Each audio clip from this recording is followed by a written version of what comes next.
يابا السلام عليكم. وبخصوص تحوير التكتيك محرك ستوته،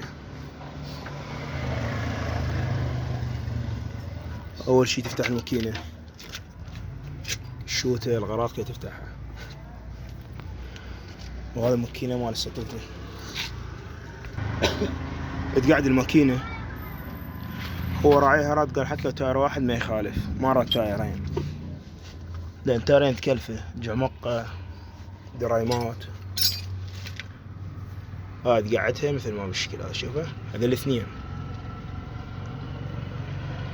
ذي الصلايب يربطن بعد هنا طرف الماكينة.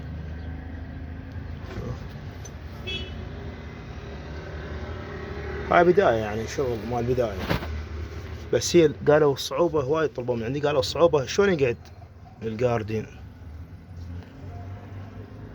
مثل ما جا تشوفون.